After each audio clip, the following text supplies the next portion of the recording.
Que serait Westeros sans l'intervention des Targaryens? Le continent serait sans doute resté sous le joug de plusieurs rois, tiraillés par des conflits sans fin qui verraient certains monarques gagner en importance au détriment d'autres. Certaines familles restent cloîtrées dans leur région, comme c'est le cas pour le nord avec les Stark, ou bien les Arryn dans le Val, préférant ne pas trop s'aventurer en territoire ennemi par peur de perdre le pouvoir leur permettant de diriger leur région.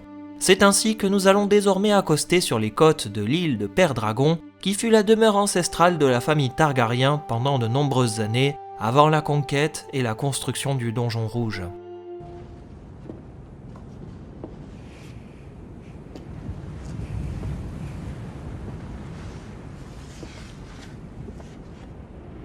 À une époque reculée, les Valyriens affichaient une domination sans précédent sur le continent d'Essos, écrasant les peuples et ceux qui résistaient par le biais de leurs impressionnants dragons. Mais la puissante Valyria avait soif de conquête et souhaitait étendre son emprise sur le monde. C'est dans cette dynamique qu'ils décidèrent de fonder plusieurs places fortes un peu partout sur le monde, que ce soit sur l'île de Nath, non loin des îles d'été, mais aussi sur les îles du Basilic près du mystérieux continent de Sotorios, ou bien sur une petite presqu'île faisant face à Westeros. Île volcanique d'où s'échappe encore de la fumée parfois, cette île offre un avant-poste idéal pour Valyria, une porte d'accès sur Westeros, accessible par voie aérienne et maritime, idéale pour observer de loin ce qu'il se passe sur ce continent. Mont-Dragon, la montagne de l'île, permettra aux Valyriens d'y faire une sorte de grande couveuse géante où ils élèveront leurs dragons éclos à partir des œufs déposés sur place. C'est là que sera érigée la forteresse de Père-Dragon, construite vraisemblablement autour de l'année 314 avant la conquête par les Valyriens. Il s'agit d'une forteresse à l'apparence noire, érigée grâce à la magie de Valyria, combinée au feu des dragons afin de tordre et plier la pierre noire pour que la forteresse ressemble à plusieurs dragons. La pierre étant rare sur l'île, les Valyriens ont utilisé en majorité du basalte, une pierre volcanique noire, donnant un aspect sombre et lugubre à la forteresse, à ses pièces, recoins et gargouilles qui font inexorablement penser à des dragons. En extérieur, la forteresse est impressionnante, offrant une triple défense grâce à ses 3 murailles protégeant son accès. La première ceinture la cité et son port, qui peut accueillir plus de 100 navires. La deuxième encercle le château avec ses cours et ses accès directs, tandis que la dernière boucle la forteresse en elle-même, agissant comme un ultime verrou en cas d'assaut. En parlant de la citadelle, sachez qu'il s'agit d'un véritable hommage aux dragons. Les tours d'angle sont sculptées de telle sorte qu'on a l'impression d'y voir des dragons au repos ou bien les ailes déployées. On entre dans le château par le biais d'une immense porte rouge enserrée dans la gueule d'un dragon, puis on débouche sur une grande salle faisant figurer un dragon à plat ventre et un trône en pierre noire représentant là aussi un dragon ailes déployées.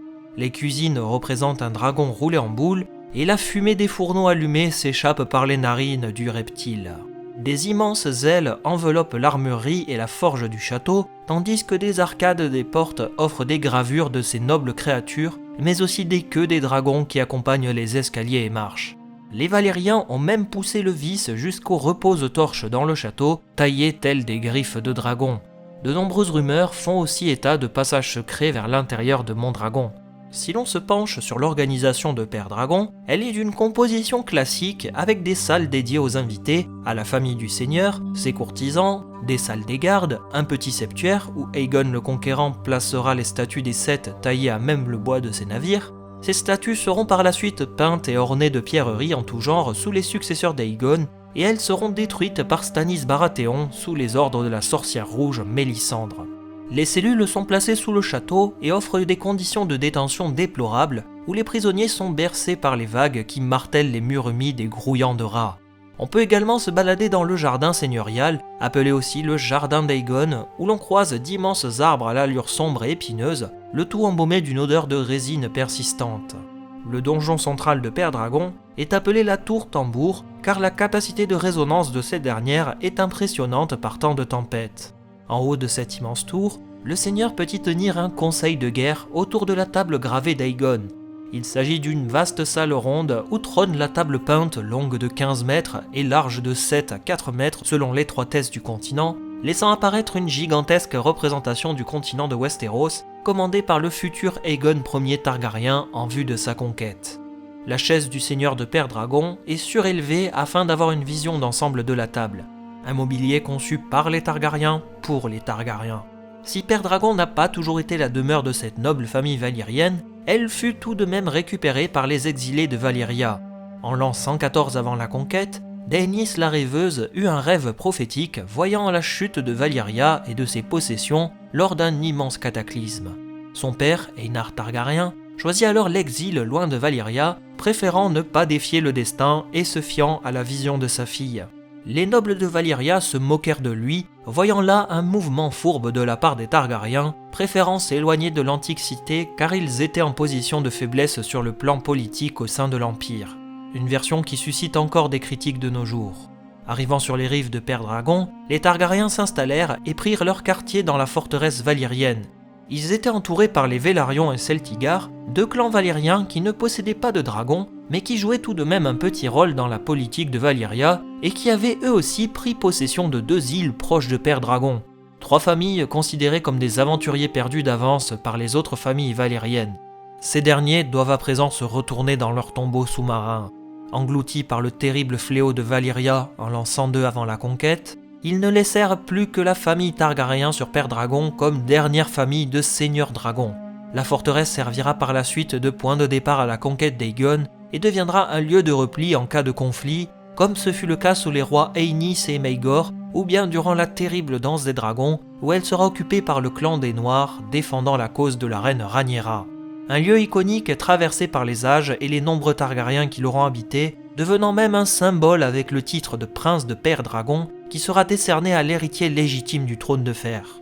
Par la même occasion, la plupart des rois Targaryens et leurs familles seront inhumés à Père Dragon lors d'immenses bûchers funéraires. Le prince Rhaegar, dont le corps fut récupéré par ses partisans après la bataille du Trident, fut le dernier Targaryen à être officiellement inhumé en ces lieux. De plus en plus délaissée avec le temps, la forteresse ne semblait plus convenir au seigneur Targaryen, trouvant son aspect beaucoup trop lugubre. Elle offrira un ultime rempart aux Targaryens lors de la chute de la dynastie pendant la terrible rébellion de Robert Baratheon, mettant un terme à quasiment 300 ans de règne. Le prince Viserys Targaryen et Daenerys resteront quelque temps à Père Dragon avant que les troupes de Stannis Baratheon ne prennent d'assaut la forteresse, poussant les derniers partisans des dragons à s'enfuir sur Essos. Autrefois fief des Targaryens, elle deviendra désormais le lieu de résidence de Stannis Baratheon, un membre de la famille qui avait chassé du pouvoir les rois dragons. De son mariage naîtra sa seule et unique fille, Shoren Baratheon ou Shiren en anglais, une enfant marquée par la léprose sur son visage. Certaines rumeurs disent que c'est la malédiction de Père Dragon qui s'est abattue sur le visage de la fille de Stannis. Frustré par le fait d'avoir hérité de cette forteresse plutôt que celle d'Alcalmi, Stannis restera un seigneur globalement absent de son fief, ne s'y rendant que 2 fois par an, siégeant au conseil du roi comme maître des navires auprès de son frère Robert Baratheon. Il ira même jusqu'à interdire la prostitution sur Père Dragon, ce qui déclenchera moqueries et railleries de la part de son grand frère. Il est également difficile de savoir si Stannis a modifié l'architecture de Père Dragon. Son avenir est incertain dans la saga du Trône de Fer, puisqu'elle subissait un terrible siège de la part des armées Lannister, Redwyn et Tyrell, le tout ordonné par la reine Cersei Lannister. Peu après, la forteresse tombe finalement aux mains des assaillants, malgré de lourdes pertes, et sœur Loras Tyrell en ressort gravement blessée. Père Dragon a donc un nouveau maître à présent, et nul doute que son avenir sera ô combien à suivre dans le prochain tome publié par J.R.R. Martin. Concernant la série Game of Thrones, le choix a été fait par les chefs décorateurs et illustrateurs d'épurer le design de la forteresse. Son aspect extérieur est beaucoup plus réaliste et moins fourni que dans les livres, même si l'aspect intérieur de la forteresse offre tout de même un design proche des nombreuses descriptions faites. La pierre noire ressort en majorité, tout comme les gravures des dragons ornant la citadelle. La table peinte est plus petite, tout comme la chaise du seigneur de Père Dragon qui ne domine pas non plus cette dernière. Il en va de même pour le trône qui est plutôt taillé dans la pierre abrupte et ne représente pas forcément un aspect de dragon. Un design que je trouve quand même réussi, même s'il est clair que voir des statues de dragons un peu partout m'aurait encore plus intéressé. Cependant, l'aspect lugubre de la forteresse est assurément réussi et il en ressort une atmosphère noire et étouffante. Son devenir n'est également pas totalement le même que dans les livres, ne basculant pas sous la domination des Lannister Tyrell après un siège, puisque les drapeaux de Stannis Baratheon décorent encore ces lieux lors de la venue de Daenerys Targaryen en saison 7. Nous verrons bien quel sera le devenir de Père Dragon dans les prochains livres du Trône de Fer, même si j'imagine bien Daenerys débarquer sur les rives de cette île, comme ce fut le cas pour Game of Thrones, l'île où elle a vu le jour, une manière de poser à nouveau le pied sur la terre de ses ancêtres, avant qui sait de lancer sa propre conquête. C'est sur ces paroles que je vous laisse méditer. Merci encore à vous pour vos nombreux retours positifs sur mes dernières vidéos Game of Thrones.